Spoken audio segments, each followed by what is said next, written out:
So a few weeks ago, it's about 2 weeks ago, before my surgery, I was talking about this book, Born to Run 2, and how I was going to read this book and start to practice some of the training advice that it gives you as I start to get back into running after my meniscus surgery.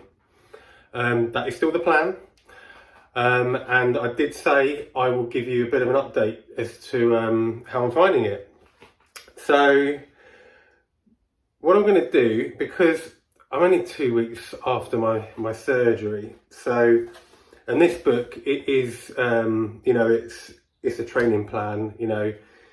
It gives you stuff to do, which I really can't do yet until I've been given the all clear really from my physio that I can start to run, and then actually starting to run to make sure everything's good. So I'm going to put it on the back burner for a little while, but I have read the first chapter of this book and the first of 7 elements of this training program.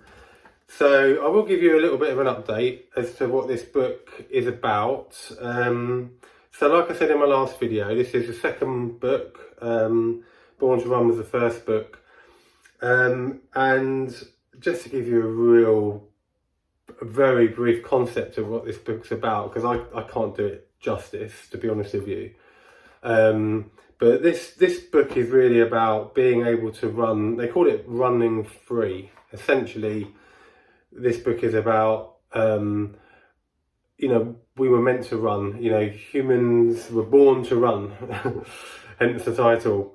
And it makes a lot of statements about, our bodies physically, how we are, adapted to be able to run, right from, our feet and how our feet have evolved, how we stand upright, the foods that we respond best to. It covers all of that, to make the case that we were born to run right through to our ancestry, and we were hunter-gatherers, and we would, run long distances to hunt for food and all of this. And it really builds all that up to say that, we're born to run, and the modern lifestyle that we follow has led us to pick up bad habits, and we don't run how we should run, and everything else.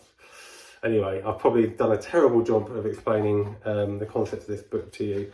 So the first chapter kind of just revisits all of that really. But the main sort of meat of this book really is the how. Really, it's the training plan, and it breaks it down into 7 steps that they call the Free 7. I'm literally reading from the book because I can't memorise all this stuff. So there's 7 elements basically to this plan: food, fitness, form, focus, footwear, fun and family.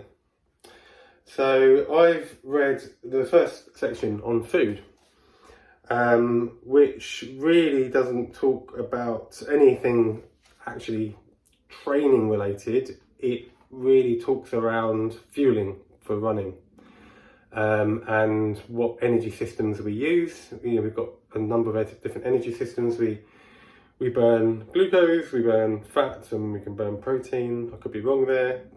Let me know if I'm incorrect. And for sustained gradual energy, energy requirements over long periods of time, we should be burning fat. Our glucose supplies, they run out pretty quickly. And because we fill our bodies full of glucose, that's what our body uses. And our body isn't tuned into being optimum at burning fat. Anyway, I'm starting to go off into a rabbit hole talking about stuff that I'm not an expert in at all. But that's essentially what this first chapter talks about. It's about what you eat, and it actually suggests doing a 2-week test and cutting out all the high carb foods, and then reintroducing stuff to figure out, what foods make our insulin levels spike and everything else.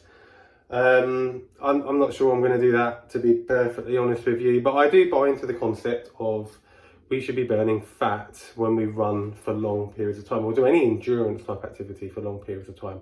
We should be using fat as our primary source of fuel. So that's what the first section of this book's about. I'm probably going to think about how I can make some changes when I do get back to running, in terms of, you know, what I eat and what's good for me. I probably won't follow what's suggested in this book. It's quite extreme. There's probably a lot of conflicting arguments as to what it tells you to do around what foods you should cut out and what foods you should keep. So that's the first section, and then it goes on to you know, fitness is the next section, which is all about leg strength and that sort of stuff. And that's where I'm going to stop, because I need to get over my meniscus surgery before I start doing stuff that the physio hasn't told me to do, which is definitely something I have done in the past. So that's it. I did promise you a quick update. I know it's not got a lot of meat to it, my update, nothing actually for you to take away and do yet. All I can say is get this book, or get the first one, and then move on to this. And then as I start to try some of the advice and approaches this book gives you, I'll give more updates.